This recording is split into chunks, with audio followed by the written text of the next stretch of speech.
Sekarang semuanya udah sih, udah unggul lah, udah. Karena saya kan keliling terus,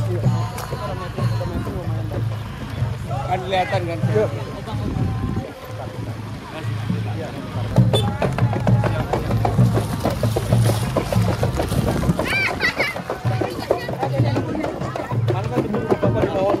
Kenapa?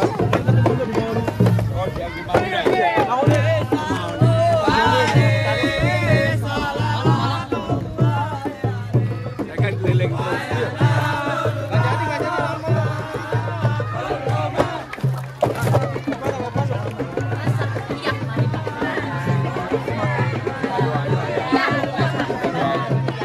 Minta doanya ya. Ini anaknya.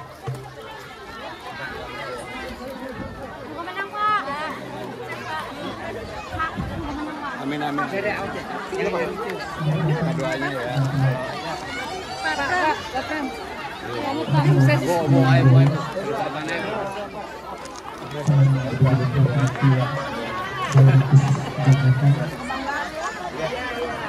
Doanya Bu, doanya Bu. Doanya ya. Apa? Bu minta doanya ya.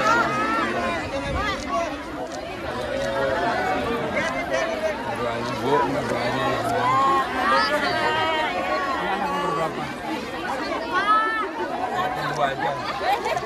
Nggak nambah banyak. Anaknya nomor 3, Pak. Bapak kan nomor 3. Oh gitu, 3. Ya, amin.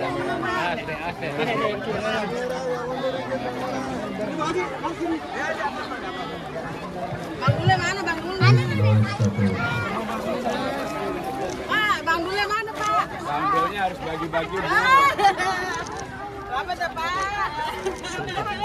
Berapa menang, Pak? Semoga sukses, Pak. Semoga sukses. Banyak rezekinya. Amin. Yang penting bisa bangun rumah. Kalau naik jangan lupa.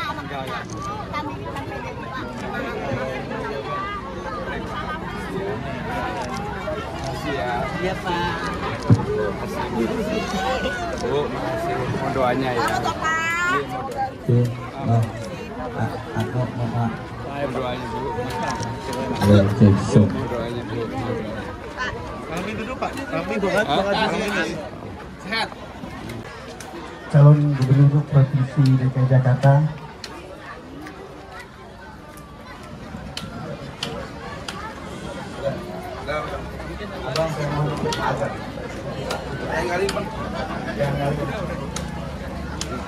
Abang rame-rame begini.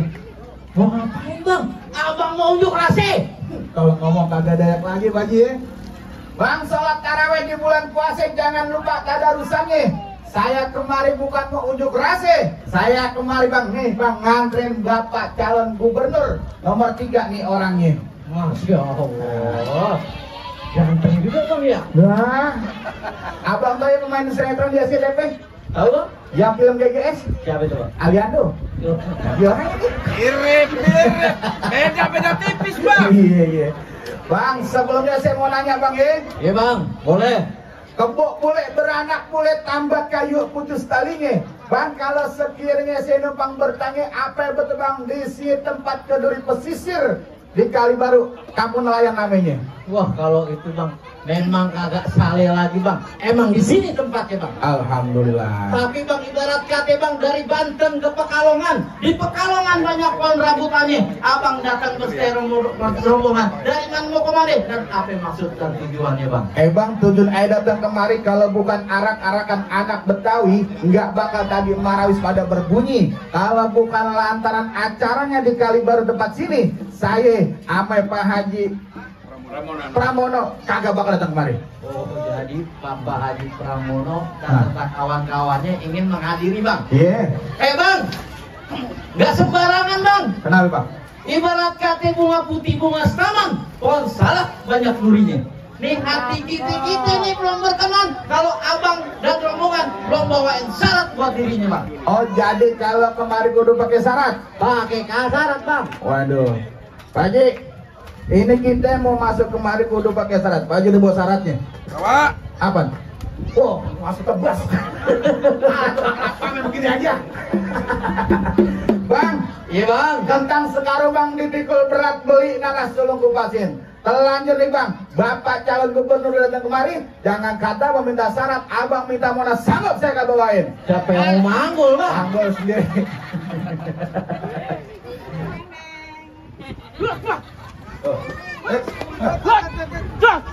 Dikit aja bang, gak usah lama-lama. Gua mau nanya, itu jurus apa itu? Mau tau jurus apa? Iya. Geser kotak amal. Bang, di situ ada palang pintu bang. Nih bang Pak Haji bang udah bawa anak kuncinya. Pasti palang pintunya orangnya gede. Wah, abang tahu yang film tukang bubur naik haji? Iya bang. Yang artinya dekik banget. Eh. Haji Muhyiddin. Sini loh. Bang. Waduh Pak Haji, ini buat tukang pukul. Lah ini dispenser gua bawa ini. Ayo bang. Bang, kalau bawa palang pintu yang bener bang. Kenapa bang? Ini ibarat kate ular kadut di atas kamar. Palang pintunya aja gendut kayak jalan Semar. Bu, rombongan. Mana orangnya? Balas kagak? Biar Allah yang balas. Lo denger tong. Ular gadut di atas pasir. Cakep. Anak itik di tengah jalan. Urut kue gendut banyak yang nasir. Sasa gotik aja minta kenalan. Percaya kagak? Lu kira gua topeng mau?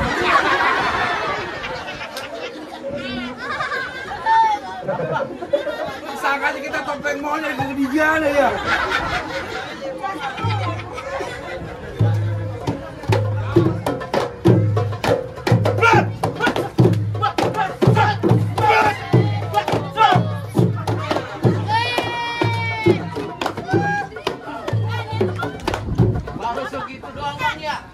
Nah, belum semuanya dikeluarin. Belum bang. Lo unjukin yang gua ajarin di dapur. Tenang aja bang. Nyambel. Nyambel. Bang denger bang. Teng gulali gula beko. Botol anak serapeti. Lo centeng golnya aku jago berat ku bikin mati. Kok, kau usah lame-lame. Nih Pak Haji mau masuk, Lo banyak banget ngomong yang gue dengerin tadi. Es kemong ketan hitam. Jangan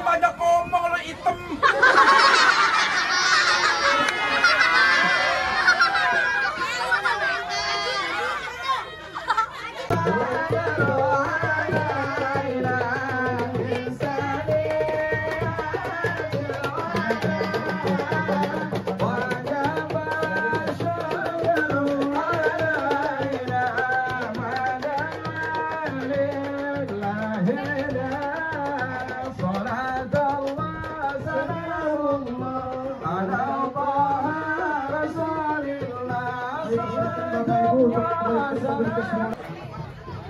duduk ibu-ibu, bapak-bapak, silakan duduk yang sudah disediakan.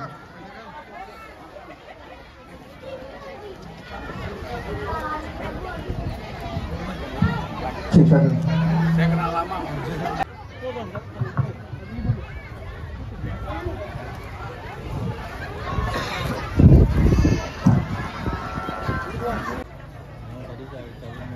Yang saya hormati Bapak calon kepada perihal religius.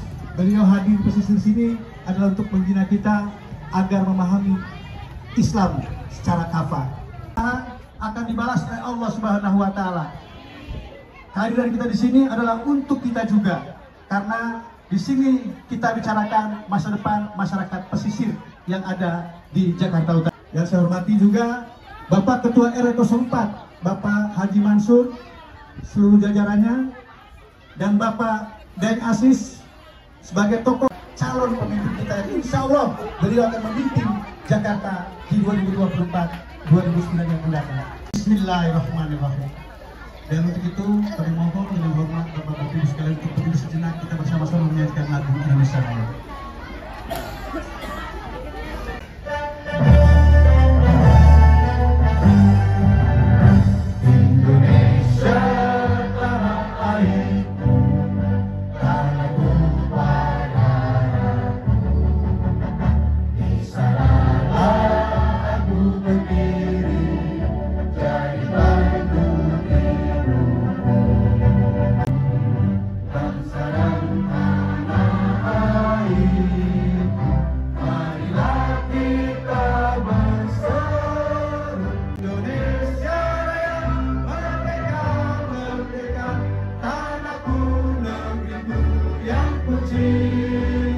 Yang ada di Jakarta Utara, yang ada di pesisir Jakarta Utara, Mas Pram bisa angkat.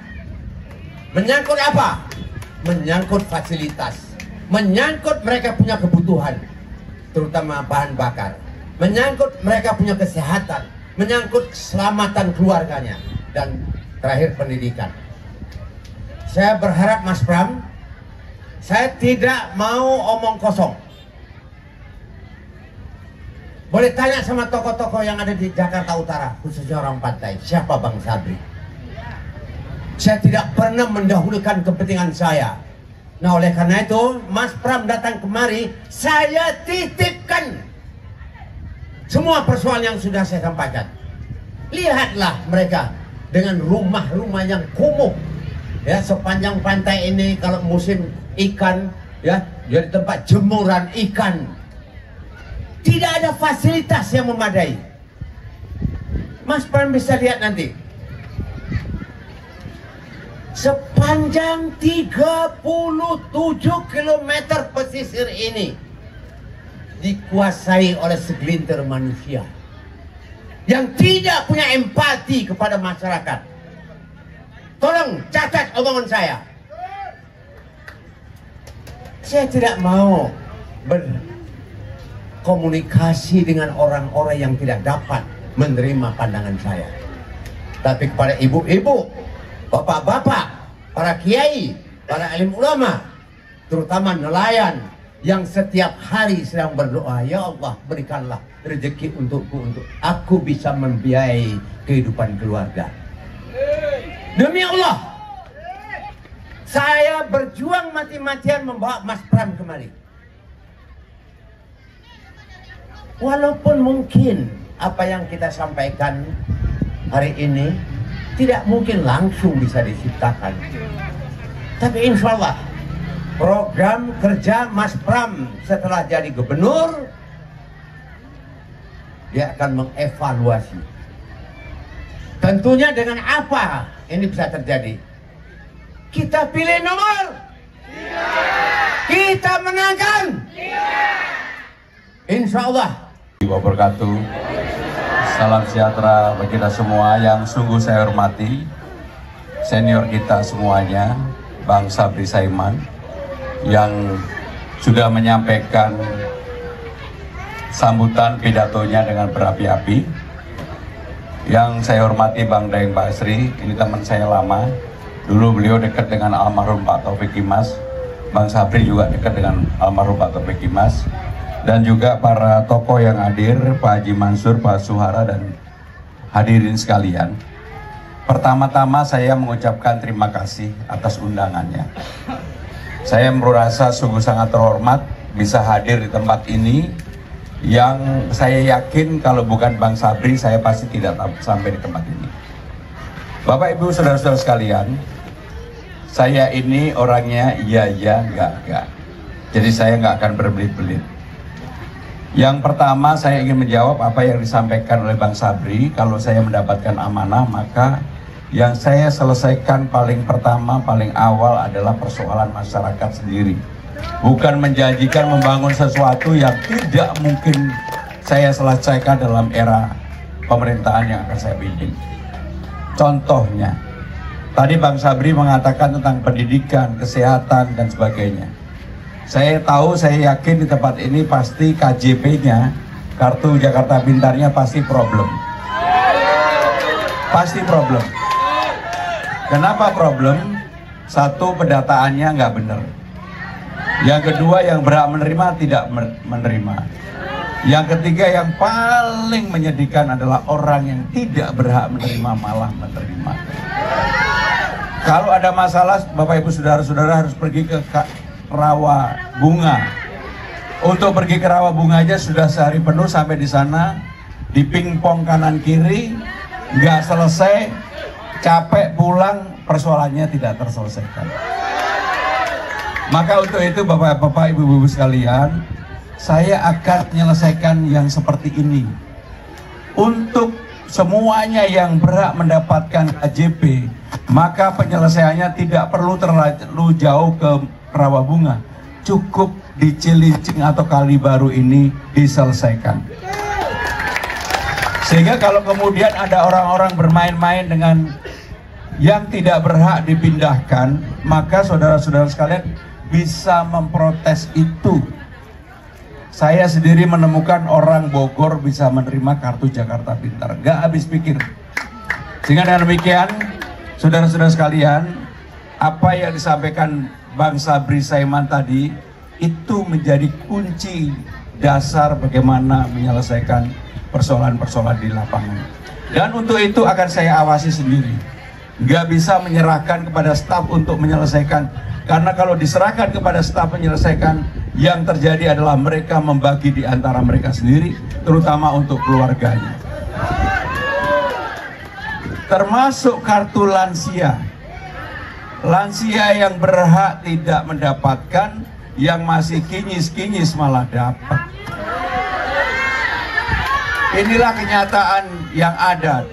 Untuk itu saudara-saudara sekalian, itulah yang harus ditertibkan. Secara khusus saya ingin menyampaikan kepada para nelayan yang sekarang mungkin hadir ada di tempat ini. Yang pertama, apapun para nelayan yang ada tadi sampaikan oleh Bang Sabri 37 kilo sepanjang ini, maka perlu ada latihan untuk meningkatkan keterampilan dan sekaligus taraf hidup bagi para nelayan. Kalau itu tidak dilakukan, pasti para nelayan akan kalah terus-menerus. Mereka tidak menjadi tuan rumah di tempatnya sendiri. Kalah dengan teknologi yang begitu gampang sekarang berkembang.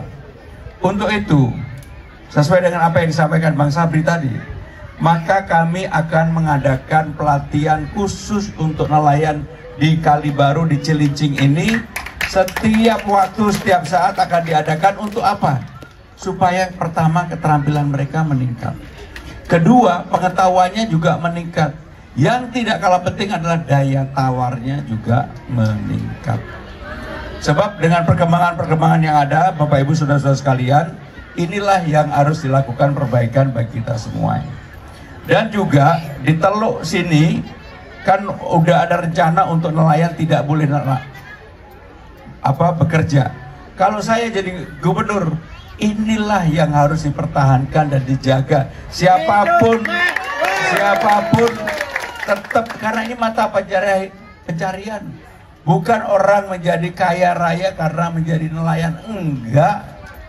Karena untuk bertahan hidup. Dan untuk itu harus ada perbaikan yang dilakukan baik pemerintah pusat maupun pemerintah Jakarta. Termasuk fasilitas yang tadi disampaikan oleh Bang Sabri, itu juga harus dilakukan. Sehingga dengan demikian Bapak Ibu saudara-saudara sekalian, saya ini dengan latar belakang yang panjang. Saya kenal Bang Sabri udah lama sekali. Saya ketika umur 33-34 tahun saya sudah menjadi sekretaris Presiden Megawati. Saya menjadi pimpinan DPR, pernah terpilih jadi anggota DPR 4 kali, pimpinan DPR pernah jadi menteri 2 periode di eranya Pak Jokowi, yaitu menteri sekretaris kabinet untuk menjadi penjaga dapurnya. Dan hari ini sebenarnya hari terakhir Pak Jokowi, dan secara khusus karena hari terakhir tentunya beliau sudah melakukan berbuat banyak bagi bangsa ini, dan sekarang kita sudah punya presiden yang baru yaitu Pak Prabowo dan Pak Gibran. Kita doakan Pak Prabowo dan Pak Gibran untuk bekerja dan membawa bangsa ini lebih baik. Sehingga dengan demikian saudara-saudara sekalian, yang terakhir dari saya, karena saya masih setiap hari suara saya hampir habis. Setiap hari saya rata-rata 9 sampai 11 titik. Biasanya selesai jam 10 malam. Kenapa ini saya lakukan? Karena betul-betul saya ingin mendengar, mendapatkan masukan. Saya nggak mau kemudian hal-hal yang baik-baik saja. Sekarang saya sudah memahami banget persoalan yang ada di Jakarta. Setelah hampir 2 bulan saya keliling dari pintu ke pintu, nggak pernah berhenti sampai dengan hari ini.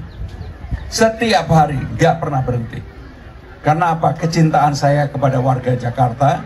Kalau saya mendapatkan amanah, maka saya tidak menjanjikan misalnya di sepanjang utara Jakarta ini tiba-tiba menjadi Disney baru, enggak. Yang saya janjikan adalah persoalan-persoalan real masyarakat yang akan saya selesaikan. Itu lebih utama bagi saya. Bapak Ibu saudara-saudara sekalian, yang terakhir dari saya, kalau diizinkan nanti Bang Sabri mungkin 1-2 orang lah penanya atau unek-unek yang pengen disampaikan ke saya, monggo. Warahmatullahi wabarakatuh.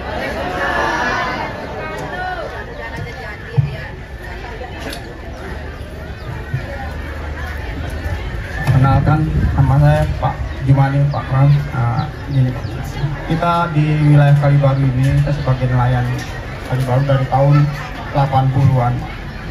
Sebelumnya ada Muara Angke atau Muara Baru, itu sebenarnya nelayan-nelayan Kalibaru semua gitu. Kita dipindahin. Nah sekarang kita pulang lagi tetap ke Kalibaru. Nah sampai sekarang Kalibaru ini memang keadaan kita begini Pak. Nah yang kita harapkan jangan sampai nelayan-nelayan kita ini tergusur atau tertindas atau dipindahkan ke luar Jakarta. Makanya semenjak itu kami pun sempat mengajukan pelabuhan perikanan KCM waktu di sempat juga itu hampir jadi, cuma ada COVID Pak Palmo. Jadi maksud saya itu nelayan itu maunya kalau kenapa sih Kalibaru ini nggak ada pelabuhan perikanannya, adanya pelabuhan nepot, berarti kan nelayan nanti tergusur. Nah, makanya saya bilang kalau bisa secepatnya, wacana sudah ada, cuma sampai sekarang kok nggak terrealisasi itu sampai sekarang nggak jadi itu. Nah sebenarnya tunggunya nanti barengan sama tol laut, tapi sampai sekarang ya kayaknya sih kayak kita diharapkan sekali menelayan. Nah itu sebagai aspirasi masyarakat nelayan Kalibaru, jangan sampai kita digusur. Ya kita minta dibuatkan secepatnya itu untuk pelabuhan perikanan Kalibaru. Ya mungkin itu aja Mas Pram yang kami sampaikan. Assalamualaikum warahmatullahi wabarakatuh. Waalaikumsalam warahmatullahi wabarakatuh. Saya bersyukur kepada Allah bisa nama saya pada sebut Pak, sebut tawa Pak.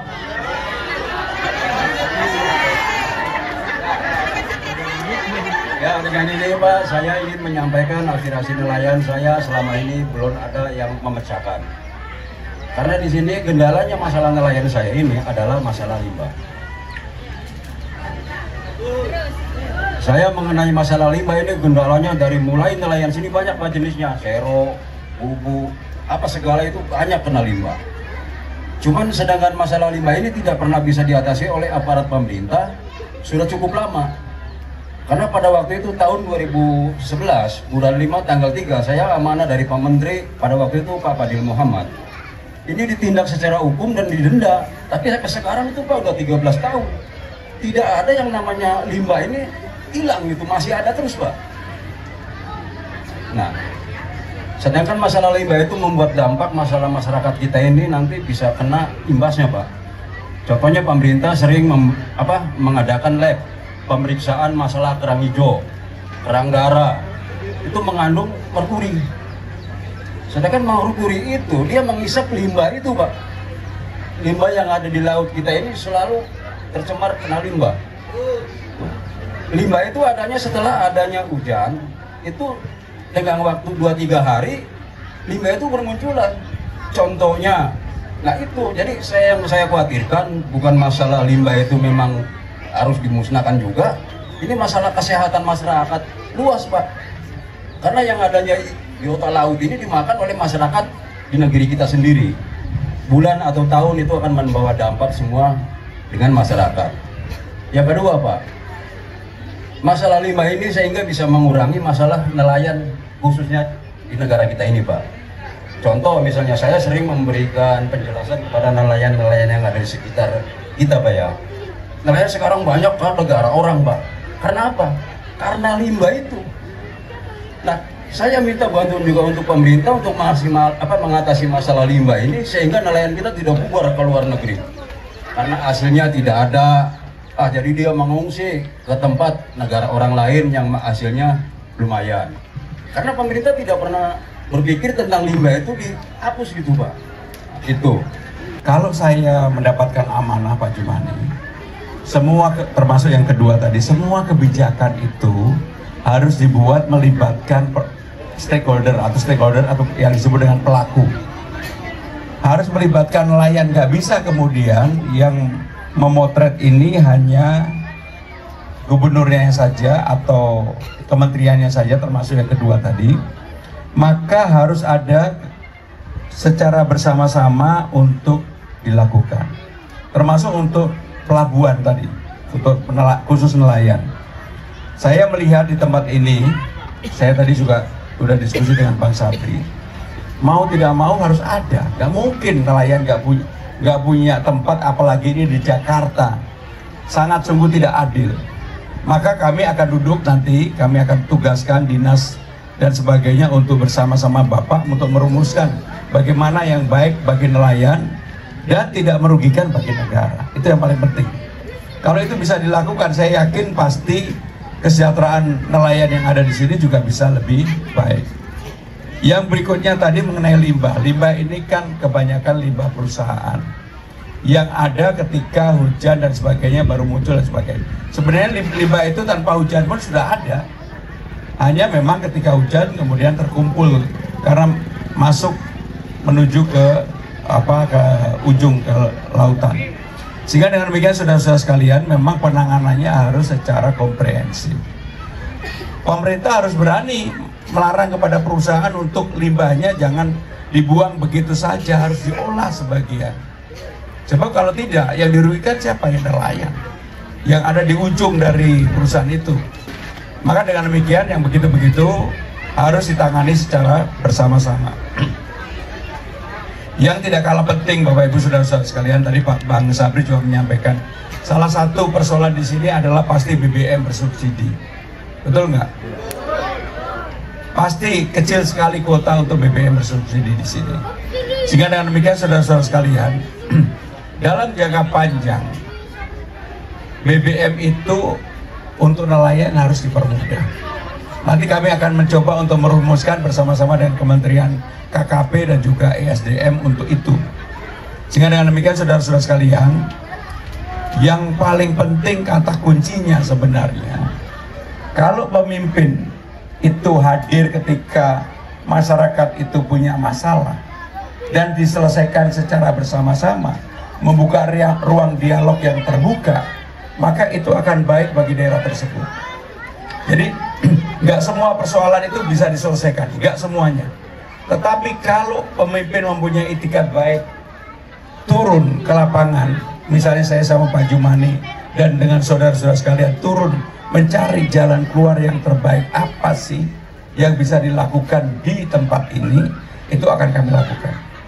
Dengan demikian Pak Jumani dan juga Pak Tawa tadi ya, kalau ini menjadi amanah bagi saya, yang begitu-begitu yang akan saya selesaikan, bukan yang lain-lain. Kalau yang lain-lain itu udah urusan orang-orang yang di Menteng, di Sudirman, Tamrin, yang ngurusin udah terlalu banyak.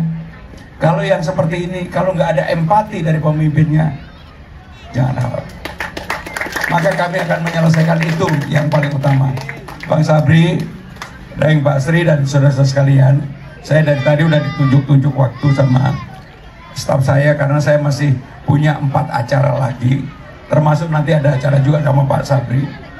Sehingga dengan demikian kami mohon didoakan, sekaligus saya harus pamit karena waktunya sudah harus pamit.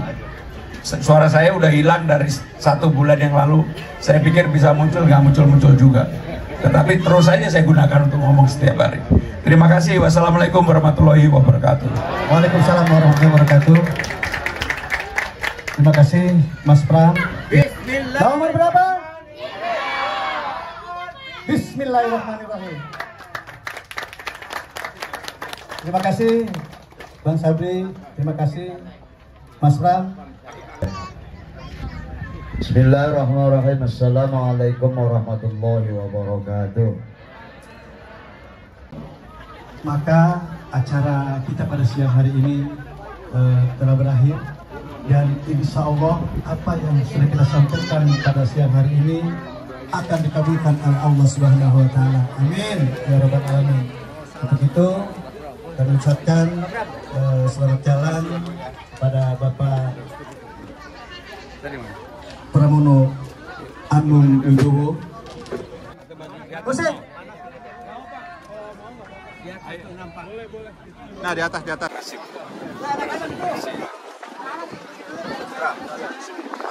Iya. Anak-anak. Gimana mereka? BBAB enggak ada. Di problemnya ini dan mereka nggak kasih ruang di tahun. Oh enggak, Prabowo itu dukung. Tapi masalahnya itu aturan mainnya. Jadi aturan main dari pemerintah pusat itu. Oke. Jadi saya hari ini ada di Kali Baru, Cilincing, mendengarkan aspirasi dari para nelayan yang mereka menyampaikan betapa susahnya kehidupan yang dialami para nelayan pada saat ini akibat pengaturan yang dirasa tidak adil bagi mereka. Persoalan-persoalan dasar yang menjadi persoalan mereka adalah bahan bakar, infrastruktur, kemudian juga sarana prasarana termasuk untuk pendidikan bagi anak-anak mereka yang rata-rata yang harus menerima kartu Jakarta Pintar maupun Jakarta Sehat, lansia rata-rata tidak mendapatkan. Maka untuk itu kalau saya mendapatkan amanah termasuk yang seperti inilah yang akan diselesaikan karena ini real apa yang menjadi kebutuhan dan juga apa yang diinginkan oleh masyarakat. Saya melihat sendiri secara langsung kehidupan nelayan di Kali Baru, Cilincing. Saya tunggu di tempat. Tadi kan janji buat saya. Alhamdulillah. Terima kasih ya. Terima kasih.